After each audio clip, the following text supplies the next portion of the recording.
시편 16편 3절에서 5절까지 말씀. 시편 16편 3절에서 5절까지 말씀입니다. 우리 한 목소리로 함께 읽겠습니다. 시작.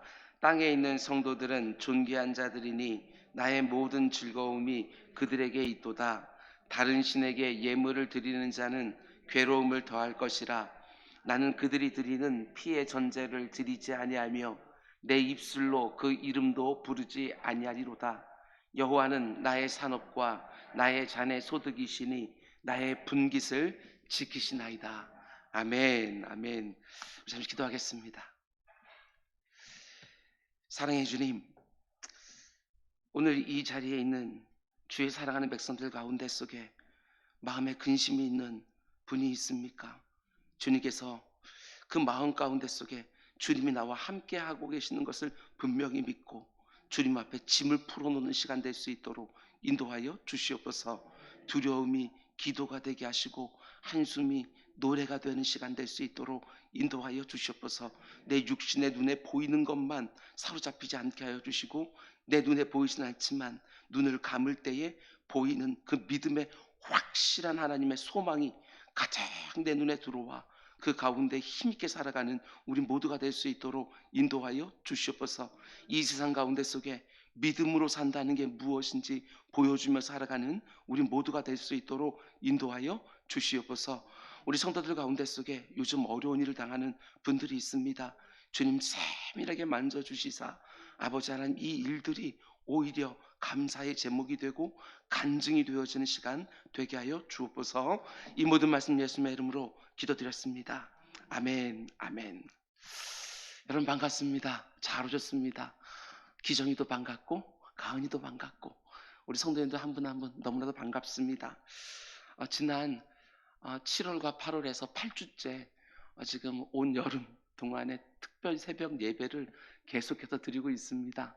오늘과 내일로 해서 시편 16편 말씀으로 해서 여기서 마치려고 합니다. 그리고 조금 추스리며 말씀을 준비했다가 중단했던 사도행전 말씀을 마무리 지을 것이고 그 다음에 시편 말씀 날마다 새로운 기도 시즌2로 또 준비해서 또 함께 하도록 하겠습니다. 마지막까지 말씀 잘 받으시고 기도 제목으로 삼는 여러분 모두가 되기를 주님의 이름으로 축복을 드립니다.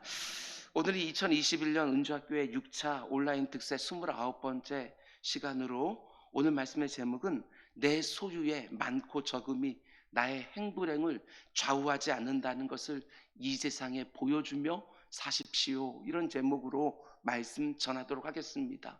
오늘 말씀도 새겨놓으시기 바랍니다.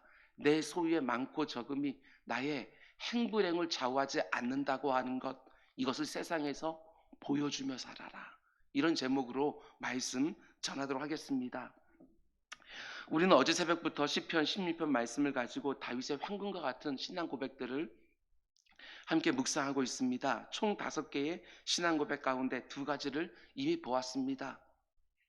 첫 번째로 1절 하나님이여 나를 지켜주소서 내가 주께 피하리이다.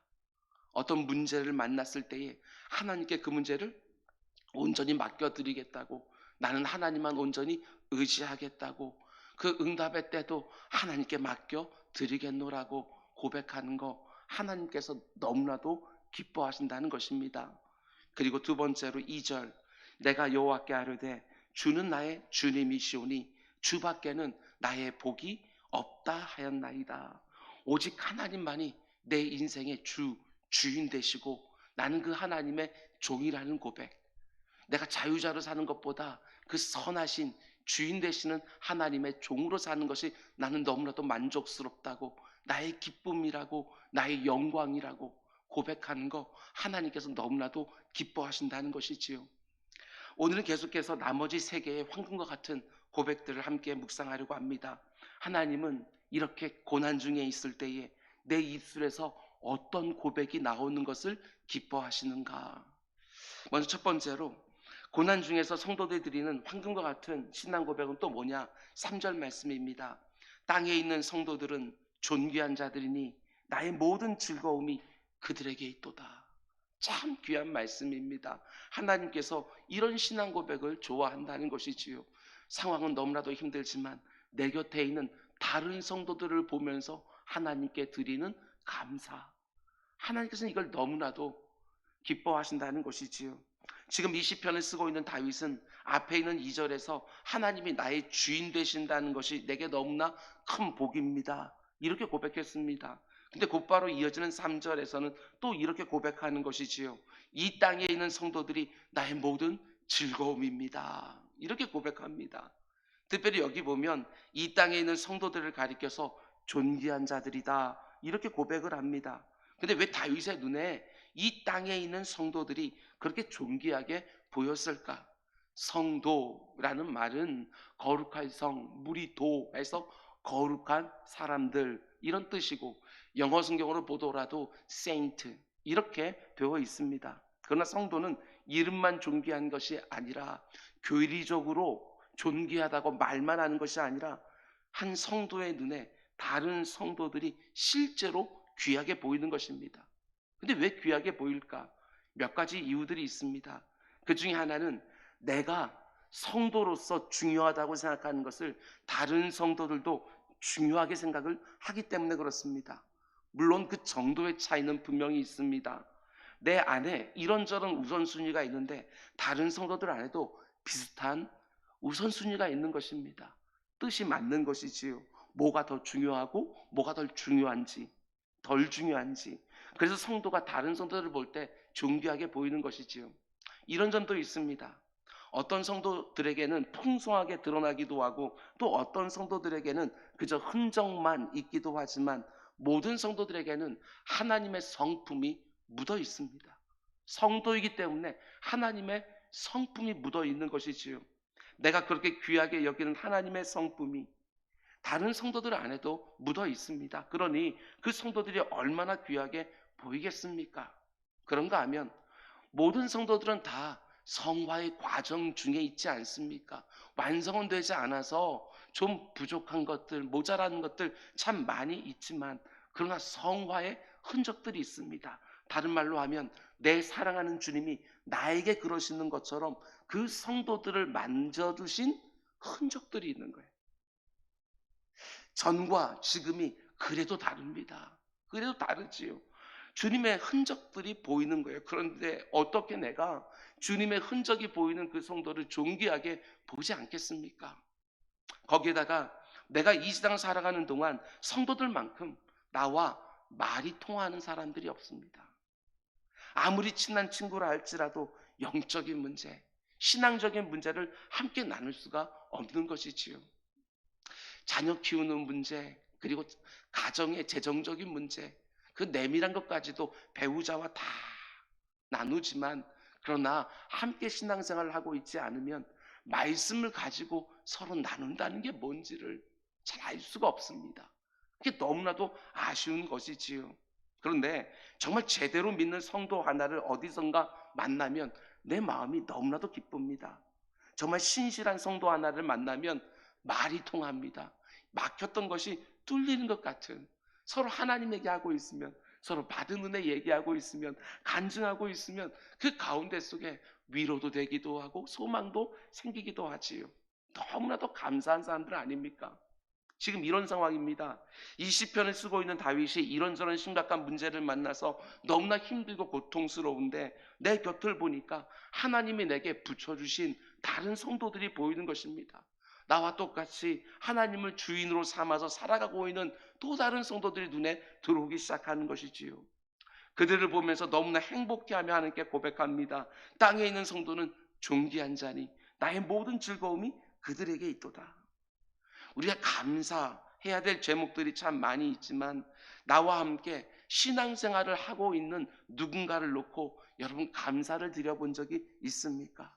아, 저 사람 참 귀하다. 하나님 너무나도 감사합니다. 내 인생길에 저런 선물을 허락해 주셔서 너무나도 감사합니다. 이런 제목 말입니다.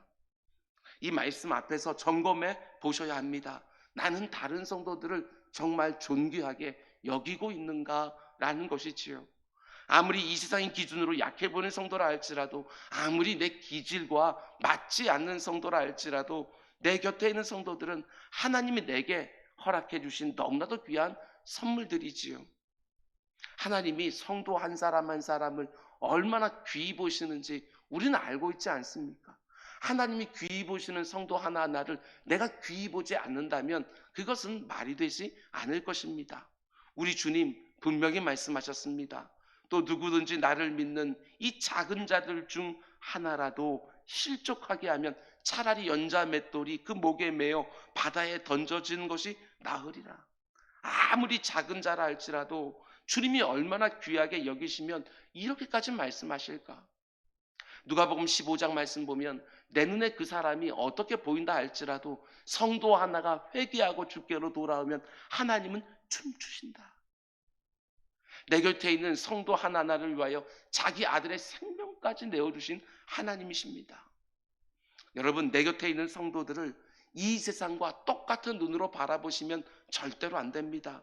모든 성도들 안에는 하나님의 성품이 묻어있고 주님의 손길이 묻어 있습니다. 하나님이 한 사람 한 사람 너무나도 귀히 보시는 것이지요. 오늘 본문을 잘 보셔야 됩니다. 땅에 있는 성도들은 존귀한 자니 이렇게 말을 합니다. 나와 말이 통하는 자는 존귀한 자니 이렇게 말하지 않습니다. 그래도 교양이 있고 예쁜 말을 하고 내 마음도 알아주는 자들은 존귀한 자니 이렇게 말하지 않습니다. 땅에 있는 성도들 딱 그렇게만 말합니다. 예수 그리스도를 나의 구주로 영접한 사람 모두는 다 존귀한 자니 이렇게 말하고 있는 것이지요. 여러분과 저에게 이런 황금과 같은 신앙 고백이 있기를 정말 원합니다. 하나님이 내게 붙여주신 이 성도들이 너무나도 귀합니다. 나의 모든 즐거움이 이 성도들에게 있습니다. 서로를 귀하게 보십시오. 하나님이 내게 주신 선물입니다. 당연히 귀히 여겨야 됩니다. 감사함으로 받으면 아무리 나를 찌르는 사람이라도 내 울타리 밖으로 내치지 않습니다. 그 누구라도 힘써 섬기고 그 누구와 함께라도 힘써 성도의 교제를 나누는 것이지요. 하나님이 내게 주신 감사의 모든 제목들 가운데 사람들, 특별히 성도들에 대한 감사가 오늘 새벽에도 있기를 주님의 이름으로 축원을 드립니다. 그럼 이제 두 번째로 성도들이 고난 중에 하나님께 드리는 황금과 같은 신앙 고백은 또 뭐냐? 본문 4절 말씀 우리 같이 읽을까요? 4절 시작. 다른 신에게 예물을 드리는 자는 나는 그들이 드리는 피의 전제를 드리지 아니하며 내 입술로 그 이름도 부르지 아니하리로다. 아멘. 하나님께서 여러분과 저에게 듣기를 원하는 고백이 뭐냐? 하나님, 내가 절대로 다른 신을 섬기지 않겠습니다. 아니, 하나님 외에 그 어떤 것에 이름도 부르지 않겠습니다. 아무리 힘들고 어려워도 다른 것 찾아가지 않겠습니다. 이 단호하고 선명한 고백을 하나님이 너무나도 기뻐하신다. 단지 우상을 섬기지 않는다 이런 말이 아닙니다. 두 마음을 품고 살지 않겠다. 이 고백이지요. 한 손으로는 하나님을 붙잡고 또 한 손으로는 다른 것을 붙잡고 이렇게 살지 않겠다는 것입니다. 가만 보면 얼마나 많은 성도들이 두 마음을 품을 때가 많은지 모릅니다. 하나님 나라 그리고 세상 나라 둘 다 붙들고 살려고 하고 하나님의 말씀과 이 세상의 가치와 지혜와 기준 둘 다를 잡고 살려고 하고 하나님을 섬기긴 하지만 동시에 이 세상도 섬기고 입으로는 하나님을 나의 주인이라고 고백하지만 그 사는 실제 모습을 보면 영락없이 내 자신이 나의 주인이 되어서 살아가는 하나님이 이런 모습을 너무나도 싫어하는 것이지요. 두 마음을 품은 것 자체를 가리켜서 우상숭배라고 말하고 심지어 영적 간음이다 이렇게까지 말씀하십니다. 물론 두 마음을 품고 살아가는 것이 훨씬 더 지혜롭고 더 안전해 보이는 것이 사실입니다. 어떤 때는 하나님이 원하시는 대로 살고 또 어떤 때는 이 세상이 원하는 대로 살고 내가 생각할 때 더 유리해 보이는 쪽으로 절대 손해나지 않을 것 같은 쪽으로 그때 선택하며 사는 게 훨씬 더 지혜로운 것처럼 생각될 때가 정말 있습니다. 그런데 그런 두 마음을 하나님이 절대로 용납해 주지 않으신다는 것입니다. 오직 하나님 한 분만 딱 붙들고 이 땅을 살기를 원하지 하나님 옆에 다른 어떤 것을 딱 세워놓고 왔다 갔다 하는 거 하나님께서 너무나도 가증스럽게 생각한다는 것입니다. 구약의 엘리야 선지자가 갈멜산 위에서 그 이스라엘 백성들을 향해서 그렇게 소리치지 않습니까? 너희가 어느 때까지 둘 사이에서 머뭇하려느냐? 여호와가 만일 하나님이면 그를 따를 것이고 바알이 만일 하나님이라면 그를 따라라. 무슨 말이지요? 태도를 분명히 해라. 두 마음 품고 하나님과 바알 사이에서 눈치 보면 살지 말아라. 이런 말씀 아니겠습니까? 이게 하나님이 얼마나 불쾌하게, 얼마나 여러분 모욕감을 느끼시겠어요? 두 마음을 품는 거, 아니 내 옆에다가 이딴 걸 붙여놔? 하나님께서 얼마나 그거 정말 싫어하시겠냐고요. 그런데 오늘 시편에서 다윗이 뭐라고 신앙 고백합니까? 그 어려운 상황 가운데 속에서도 내가 다른 것 의지하지 않겠다고, 오직 하나님만 의지하겠다고, 다른 것들은 아예 이름도 안 부르겠다고 이렇게 말하는 거, 하나님이 이게 얼마나 기뻐하시는 고백이냐는 것입니다. 온통 두 마음 품은 사람들이 이 세상에 천지인데 그 가운데 딱 자기 자신을 구별하여 이런 신앙 고백을 드리는 거예요. 선명하고 단호하게. 하나님 기뻐하시지요. 우리 오늘 새벽에 다시 한번 하나님 앞에 그 신앙 고백을 드리면 어떨까 생각했습니다. 하나님, 오직 하나님 바라보고 살겠습니다. 다른 거 의지하지 않겠습니다. 다른 것들은 견눈도 하지 않겠습니다. 이 고백 말입니다. 우리도 이런 경험을 할 때가 있습니다. 이 세상의 다른 것을 나의 신으로 삼고 살지는 않지만 한 번씩 이 세상에 한 발을 좀 걸쳐놓고 살고 싶은 유혹이 생길 때가 있습니다. 하나님의 말씀을 주야로 묵상하면서 그 말씀이 요구하는 대로만 살고 싶지만 때로는 악인의 꾀를 똑같이 따라서 죄인의 길을 가고 싶고 오만한 자리에 앉고 싶은 유혹을 받을 때가 정말 있습니다. 아니 그렇게 하지 않으면 재정적으로 관계적으로 어려움이 올 것 같은 두려움이 생길 때도 있는 것이지요. 제가 늘 말하는 것처럼 악한 사단 마귀의 유혹의 형태는 두 가지라고 있습니다. 하나는 미혹이라는 것이고 하나는 두려움이라는 것입니다. 이것을 붙잡으면 내게 큰 유익이 생길 것 같은 거, 이것을 안 붙잡으면 내 삶 가운데 큰 해가 생길 것 같은 거, 여러분 그때 우리는 흔들리는 것이지요. 그런데 내가 두 마음을 품고 하나님과 이 세상의 다른 것들을 함께 붙잡으면 어떻게 되어지느냐? 오늘 본문 4절 말씀 다시 보시기 바랍니다. 말씀이 기가 막힙니다. 다른 신에게 예물을 드리는 자는 어떻게 해요? 괴로움이 더할 것이라. 하나님도 붙잡고 이 세상도 붙잡고 왔다 갔다 하면서 살면 더 안전해지는 것이 아니라 오히려 괴로움을 더하는 일이라고 말합니다. 정말 그렇지 않습니까?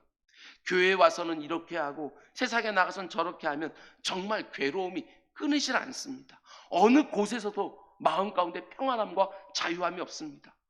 교회에 와서 하나님 앞에 서게 되었으면 또 두려운 마음이 들고 죄책감이 들고 세상에 나아가 세상이 요구한 대로 살려고 하면 또 하나님께서 걸려서 여러분 두려운 마음이 또 드는 것입니다. 어느 쪽에 서 있어도 마음이 편하지 않죠. 정말 성경 말씀 그대로 괴로움만 더해지는 것입니다. 선명하게 사는 것이지요. 물론 이 세상이 나에게 요구하는 모든 것들을 다 거절하라는 말이 절대로 아닙니다.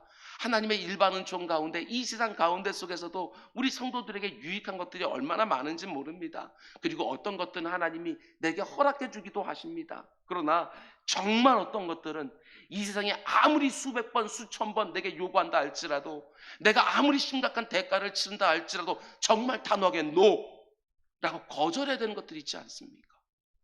여러분 선명하게 사셔야 합니다. 하나님과 하나님 외에 어떤 것을 동시에 섬기는 것은 절대로 불가능하다는 것을 알고 선명하게 사는 것이지요. 아무리 이 세상이 복이라고 말한다 할지라도 하나님이 안 돼, 너한테는 안 돼 라고 말하면 내가 그 이름이라도 부르지 않으리라 고백하면서 선을 딱 긋고 선명하게 사는 것입니다. 내 인생 가운데 속에 선을 딱 긋는 것들이 있어야 됩니다. 우리 기정이하고 가은이도 있지만 청년의 때 내 인생 가운데 속에 이거는 안 돼 하고 금을 딱 걷는 것들이 정말 있어야 됩니다. 아무리 나를 즐겁게 해줄 것 같다 할지라도, 아무리 그걸 안 하면 내게 불이익이 생길까 할지라도 이거는 절대로 안 돼 내 인생 가운데 하고 손을 딱 꺼놓는 것들이 우리에게 있어야 되는 것이지요. 믿음의 부모의 역할이 무엇입니까? 선을 그어주는 것 아닙니까? 그 안에서 마음껏 자유를 누리지만 그러나 선을 딱 그어놓고 여기 넘어가지 말아라 하고 말해주는 것이 믿음의 부모 아니겠습니까? 선명하게 살 수 있도록 하나님께 은혜와 지혜와 의지도 구하시기 바랍니다. 오직 하나님만 섬기며 살겠다는 내 고백을 지켜달라고 하나님께 늘 기도하며 살아가는 우리 모두가 될 수 있기를 주님의 이름으로 축원을 드립니다. 그럼 이제 마지막 세 번째로 성도의 황금 같은 신앙 고백은 또 무엇이 있는가? 5절 말씀입니다. 여호와는 나의 산업과 나의 잔의 소득이시니 나의 분깃을 지키시나이다. 다윗이 무엇을 놓고 나의 산업이라고 말하고 나의 잔의 소득이라고 말합니까? 다른 무엇이 아닙니다. 하나님이 나의 산업이시고 나의 소득의 잔이라고 그렇게 말을 합니다. 하나님이 주신 어떤 것이 나의 산업이고 나의 소득이라고 말한 것이 아니라 하나님 자체, 다른 것들은 있어도 없어도 그건 하나님에게 달린 것들이고 이 땅에서 나의 전부라고 말할 수 있는 것은 오직 하나님이라고 하는 고백 말입니다. 하나님이 그것을 기뻐하신다는 것이지요. 하나님이 내 곁에 느껴지면 마치 모든 것을 다 가진 사람처럼 그렇게 즐거워하고, 하나님께서 내 곁에 느껴지지 않으면 마치 모든 걸 다 잃어버린 사람처럼 그 가운데 속에 정말 안절부절하고, 이것이 우리들의 모습 아닙니까? 하나님이 나의 전부라는 고백. 물론 이 땅에는 모든 것들이 다 가치 있고 또 내게 필요한 것들이지만 그 모든 것들은 다 얼마든지 잃어버릴 수 있는 것 아니겠습니까? 분명히 내게 있는 산업이라고 생각했는데 얼마든지 한순간에 거짓말처럼 싹 사라지기도 하고, 분명히 내 인생의 잔에 가득 채워진 소득이라고 생각했는데 한순간에 다 땅바닥에 쏟아지기도 합니다. 그런데 하나님 한 분만큼은 영원히 잃어버리지 않습니다. 사라지지 않습니다. 내 인생의 유일한 산업이고 영원한 소득이라는 것이지요.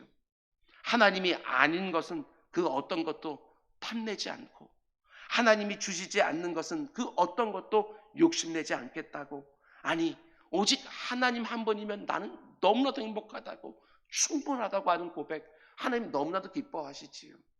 여러분, 하나님이 나의 전부고 하나님 안에 모든 것이 다 들어있고 그 한 분으로 만족하게 되었으면 어떤 일이 우리에게 벌어집니까? 지금 내 손에 쥐어지는 것들이 많든 적든 그 모든 것들은 하나님이 넘치게 주신 것입니다. 하나님이 전부신데 내 손에 다른 것들을 부어주셨습니까? 그건 다 내 삶 가운데 남는 것들이죠. 하나님이 더해 주신 복입니다. 이 고백이 나오는 것이지요. 여러분, 여호수아서를 보면 하나님이 가나안 정복을 마친 이스라엘 백성들에게 각 지파를 따라서 분깃을 각각 나눠줍니다. 그런데 누구에게만 분깃을 안 줍니까? 제사장들에게는 분깃을 안 줍니다. 그러면서 하나님이 이런 말씀을 해주시지요. 내가 바로 너의 분깃이다. 내가 바로 너의 기업이다. 이렇게 말씀해 주시는 거예요. 베드로 사도가 여러분과 저를 가리켜서 뭐라고 호칭합니까? 너희는 왕 같은 제사장들이다. 이렇게 말합니다. 출애굽 여호수아에 나오는 그 말씀에 의하면 바로 우리들은 왕 같은 제사장, 우리들은 하나님을 분깃으로, 하나님을 기업으로 삼고 살아가는 사람들이라는 것이지요.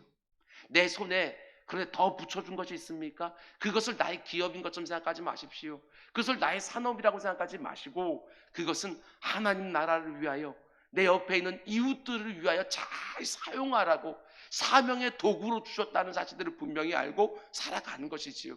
나는 하나님 한 분으로 만족하는 것이고 내 손에 쥐어진 모든 것들은 하나님의 영광을 위하여 잘 사용하도록 그렇게 사는 것이지요.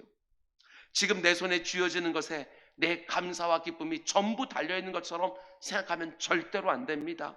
하나님이 내게 많이 주셨든 적게 주셨든 감사함으로 받는 것이고 하나님이 원하시는 곳에 잘 사용하며 사면 됩니다. 뭔가 없다고 너무 힘들어하지 마시기 바랍니다. 왜 뭔가가 없습니까? 모든 것이 다 되시는 하나님이 나와 함께 계시는데, 가진 것이 별로 없다고 주눅들어 사는 거 아닙니다. 우리 성도들은 지금보다 더 많은 것을 가지기 위해서 헐떡거리며 사는 것도 절대로 아닙니다. 지금 내가 서 있는 자리가 어떤 자리든지 하나님을 마음껏 누리면서 늘 감사하며 사는 것이지요. 광야길을 지나는 나그네들 아닙니까? 물건들이 많으면 많을수록 힘이 듭니다. 그런데 매일마다 하나님께서 하늘을 열어서 만나를 공급해 주는 줄 알고 광야에서 굶어 죽은 사람이 아무도 없습니다. 하나님께서 늘 먹여주시고 입혀주셨습니다. 광야 생활 40년 다 끝나고 나서 하나님께서 말씀하지 않습니까? 너의 옷이 헤어졌느냐? 네 신발이 닳았느냐? 라고 우리에게 묻습니다.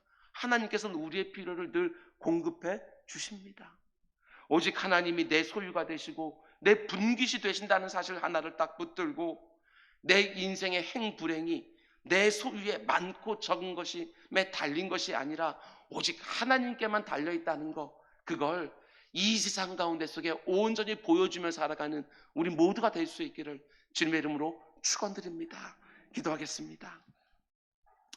사랑해 주님, 감사합니다. 모든 것들이 다 감사의 제목인 줄 압니다.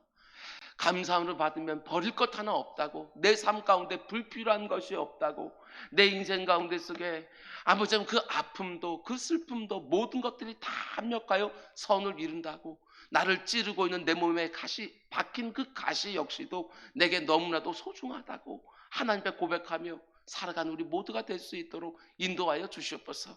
오늘 이 새벽에 내 곁에 있는 다른 성도들을 바라보면서 나의 즐거움이라고 고백하게 하여 주시고, 아버지 하나님, 내가 다른 것들은 절대로 그 이름이라도 부르지 않겠다고 선명하게 살겠노라고 다시 한번 신앙을 고백하게 하여 주시고, 하나님 한 분으로 나는 너무나도 만족스럽다고 하나님께 영광을 돌리는 복된 새벽 되게 하여 주옵소서. 이 모든 말씀 예수님의 이름으로 기도드렸습니다.